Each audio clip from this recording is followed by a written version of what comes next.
crazy. It's a dream come true. I'm so happy to be here. I'm on a great team, and it's been very special so far. And can't wait to win some more ball games. All right, number 2 prospect in the Twins organization. You were drafted as the number 1 pick in the 2022 round for the Minnesota Twins as their number 1 pick. Tell me what's going through a player's mind when you're finally able to have a dream realized. How nerve-wracking is it? And then when you finally hear your name, what goes through your head?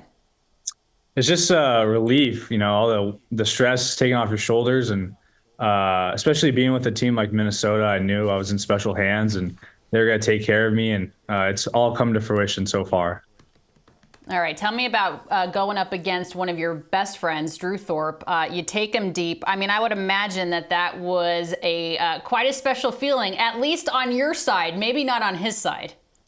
Yeah, people don't realize that. He struck me out the at bat before. I would say it's pretty even, but yeah, I took him deep, and I'll never let him hear the rest of it. But it's been great. I'm so proud of him, and it's just a special feeling for both of us just to face each other, and he's the man.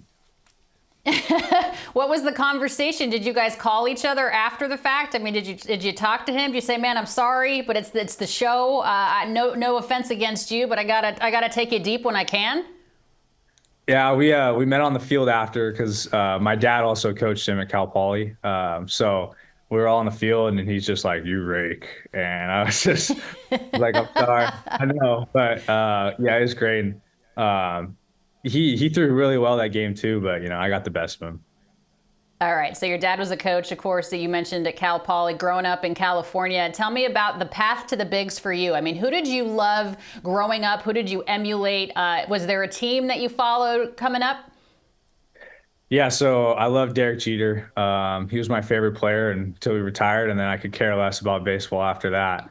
Up until now, but yeah, it was him, and I just loved the way he played.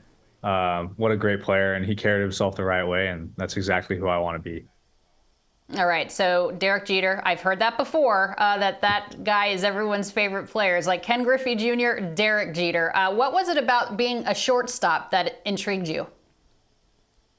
Just like being a field general. That's what everyone says, and that's my favorite thing to do is be the man, and I try to be a great teammate, and I think that's what emulates being a shortstop is being a team player, and I love playing defense, and obviously I love to hit too, but it's just a special feeling being on the field and kind of controlling it, and I'm happy to do it in the big leagues.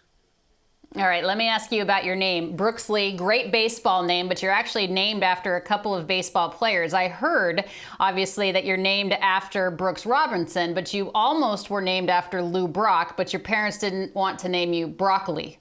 Is that true? That's true. Yeah, both great names. I'm happy I didn't get named Brock, but I get called it time to time.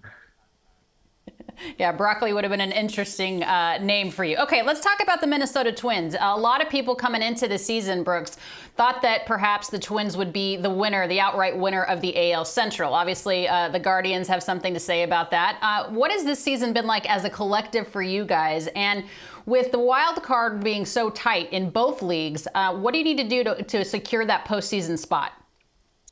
I mean, yeah, I haven't been around very long, but I'd say, bringing young guys on board like me is definitely a help. So that's what I'm here for. But yeah, it's going to take a group effort, pitching, defense, and hitting. But yeah, we just got to stay in every ball game the best we can. And, those wins are coming. And, I've got full faith in our team. Yeah, you guys are only 4.5 games back of the division you have a hold right now in that wild card. It's one thing to be the best at every level that you've been at so far, but you get to the big leagues and you're surrounded by everybody else that's been at the best, at the best at every single level. What's been the biggest learning curve? I know it's just a very small sample size, but what's been the biggest learning curve from you from the last level to the bigs? Let's say just the pitching. Guys are obviously so much better at this level, but yeah, they're just going to make better pitches, and you got to make sure you don't swing at those when you don't need to. But yeah, I think that's the biggest difference between AAA and the big leagues so far. And people say the gap is getting bigger and bigger, and I couldn't agree more.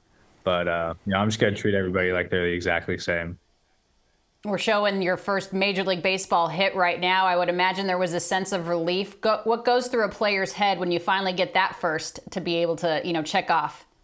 Yeah, another sigh of relief. Struck out looking my first at bat, which I never do.